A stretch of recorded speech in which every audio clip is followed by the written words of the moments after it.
کیا آپ جانتے ہیں کہ روبوٹکس کی تاریخ لیونارڈو ڈیونچی سے نہیں بلکہ مسلم سائنسدان الجزاری سے شروع ہوتی ہے؟ آج ہم ایک ایسی 800 سال پرانی ایجاد کے بارے میں بتائیں گے جو 2025 کی ٹیکنالوجی میں دوبارہ زندہ ہو رہی ہے۔ 1206 میں الجزاری نے دنیا کا پہلا پروگرام ایبل روبوٹ بنایا۔ یہ ایک مکینیکل ہاتھی جو پانی کی طاقت سے چلتا تھا۔ یہ صرف ایک کھلونا نہیں بلکہ ہائیڈرولک انجینئرنگ کا شاہکار تھی۔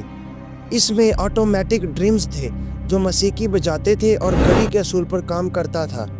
اب 2025 میں میٹا الجزاری کے اس روبوٹ کو جدید شکل دے رہی ہے۔ یہ نیا روبوٹ الجزاری 1 کہلائے گا اور AI اور AR VR ٹیکنالوجی سے لیس ہوگا۔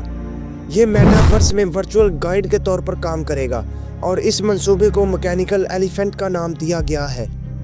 حیران کن بات یہ ہے کہ صرف 5 سے 6% لوگ الجزاری کے کام سے واقف ہیں۔ عام طور پر روبوٹکس کی تاریخ کو لیونارڈو ڈیونچی سے جوڑا جاتا ہے، جبکہ الجزاری نے اس سے 300 سال پہلے یہ ایجاد کی تھی۔ یہی وجہ ہے کہ میٹا کا یہ پروجیکٹ خفیہ رکھا گیا تھا، لیکن اب یہ 2025 میں سب سے بڑی ٹیکنالوجی بننے جا رہا ہے۔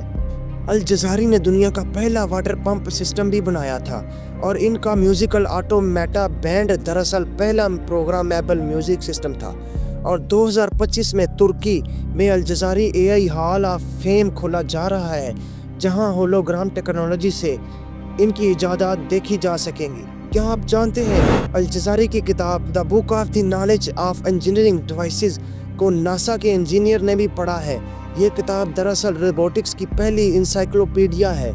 اگر آپ کو یہ حقیقت پسند آئی تو ویڈیو کو لائک کریں اور چینل کو سبسکرائب کریں۔